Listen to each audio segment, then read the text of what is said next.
You've been wandering for a long time, haven't you? Waking at odd hours with the taste of an unfinished sentence on your tongue, watching the ceiling for answers that never come.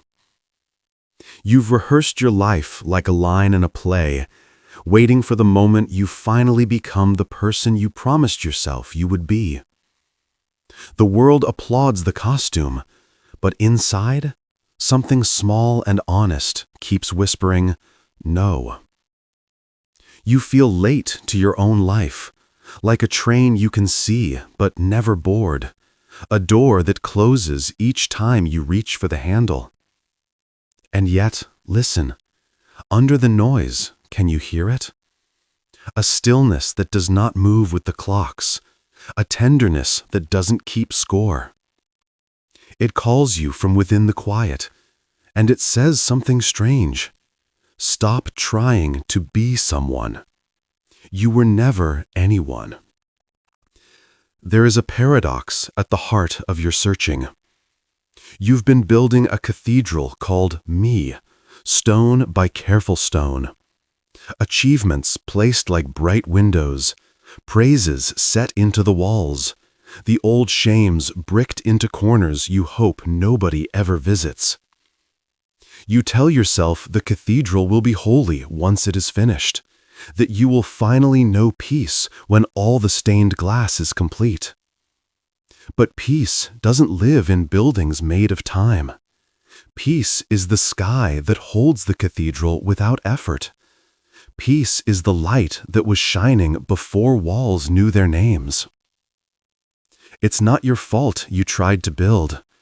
Everywhere you look, billboards and biographies tell the same story. Be someone. Pick a title, a tribe, a trajectory. Create a brand of a heart, a product of a soul.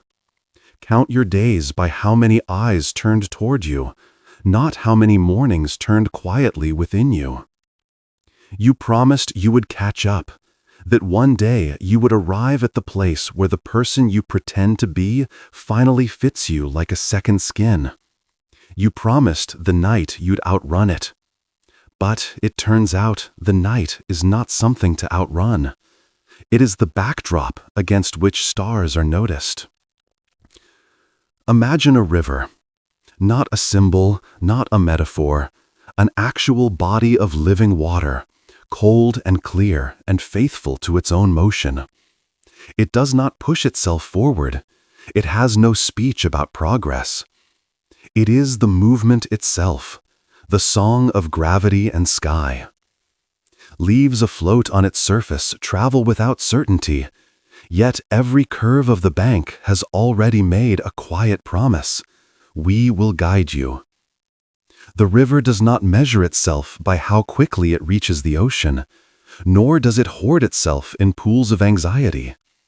It bends where the earth asks it to bend. It rests where stones whisper, rest. You are that river. You always were, but you were taught to be a bottle instead. You were told to hold yourself in a shape and carry yourself like a task. When the bottle cracks, and it must, the water panics, not knowing that this is freedom. You mistake the breaking of the container for the breaking of the water. You call it failure, breakdown, crisis. Listen, nothing essential has been lost. The water never depended on the glass. Let me tell you a small story, not to instruct, but to mirror the quiet you already know. There was a person who kept a list by the bed. On it were names and numbers, the weight to be lost, the money to be earned, the habits to be conquered. Each morning began with a negotiation. Each evening ended with a verdict. One winter, a power outage killed the alarms, and dawn arrived unannounced. The person woke into a room without goals, and, for a moment, without memory. The window was a pale, breathing square. The air carried the smell of snow, and something like forgiveness.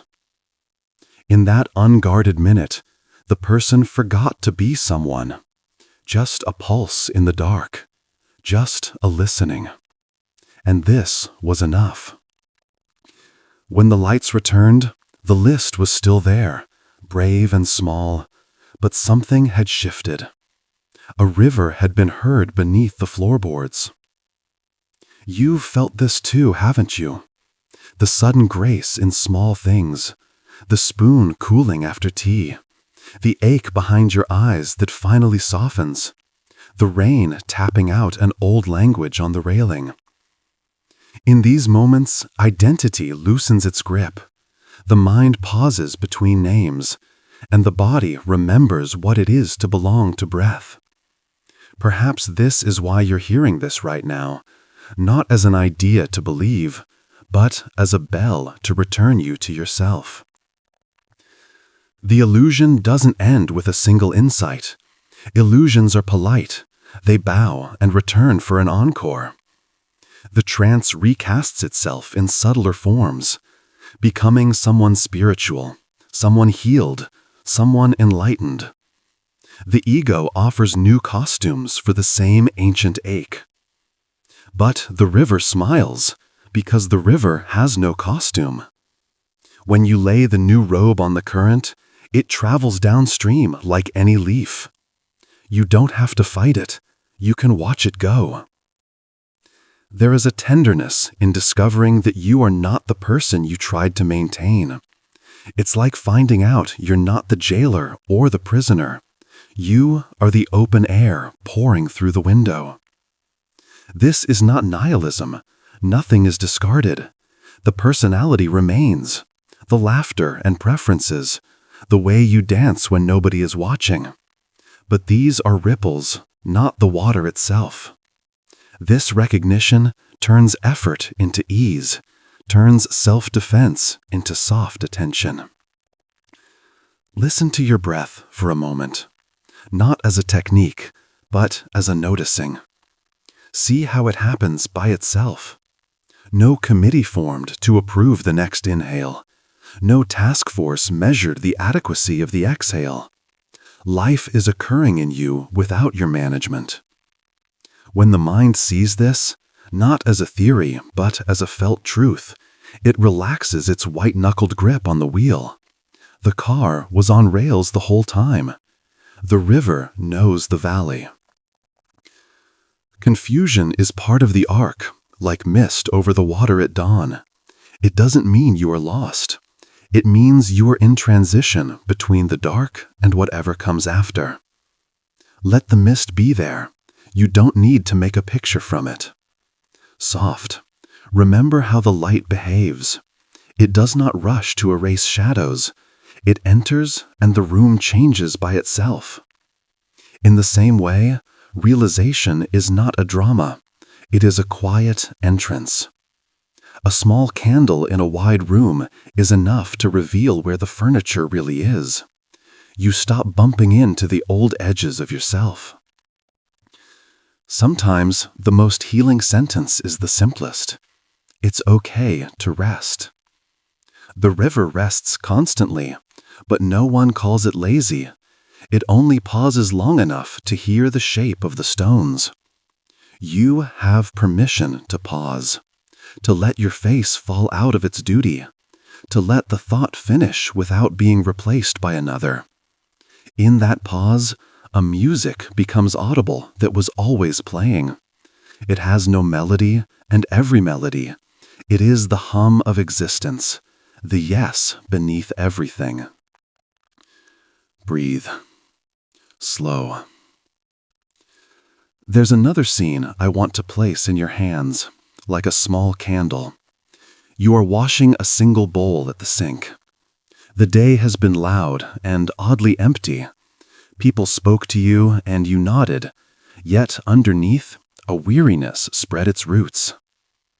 Now water runs over your fingers, and in this small act of rinsing, something unclenches.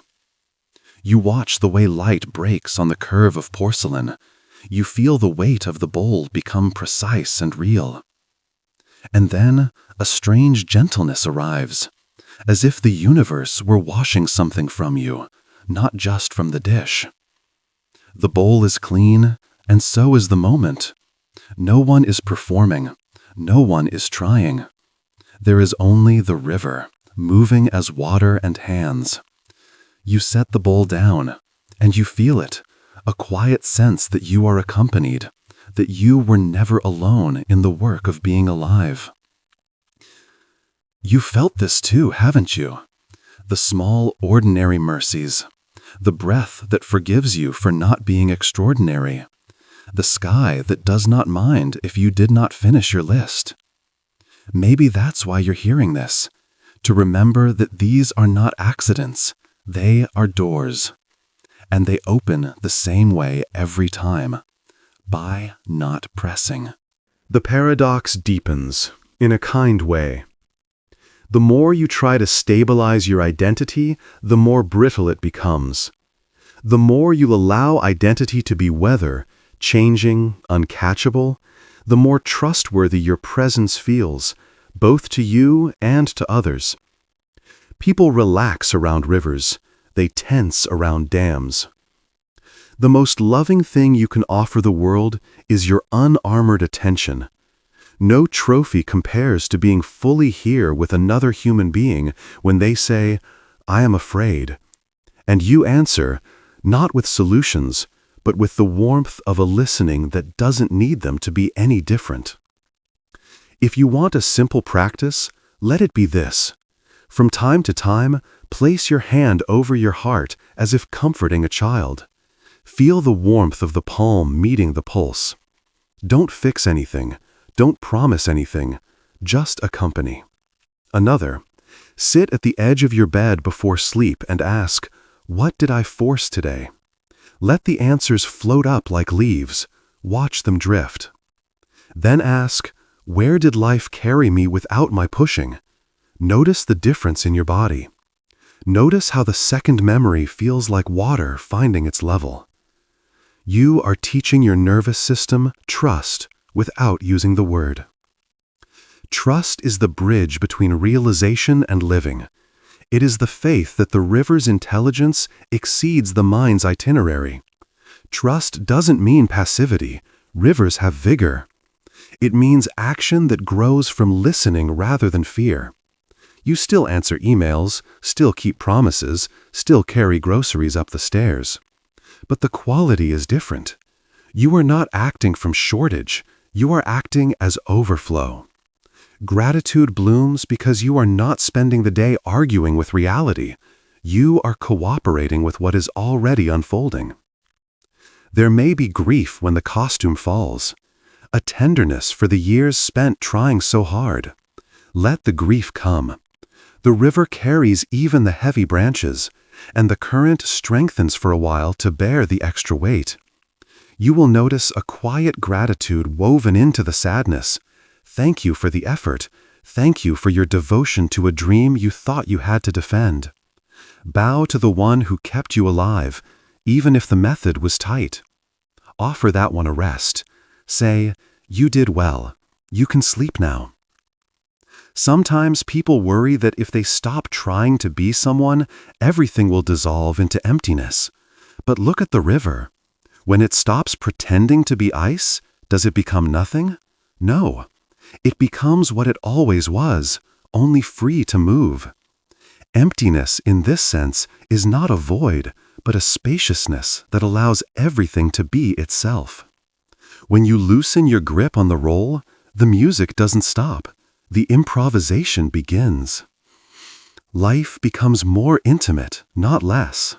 The old fear that you are behind starts to fade when you notice that time has been dancing you, not the other way around. You were never late. You were arriving in ways your mind couldn't schedule. Those detours you cursed later turned into vistas. The heartbreak you didn't want taught your heart to hold more light.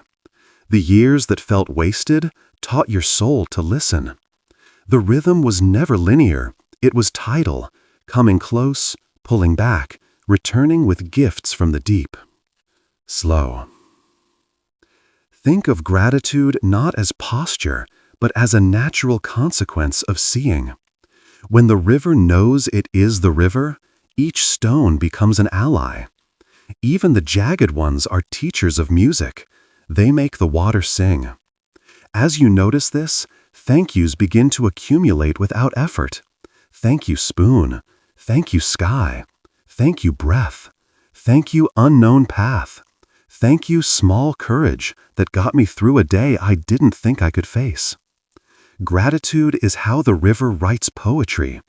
It doesn't need eloquence, it only needs attention. If words like enlightenment make you nervous, let them drift by. The river doesn't call its movement a miracle, it moves.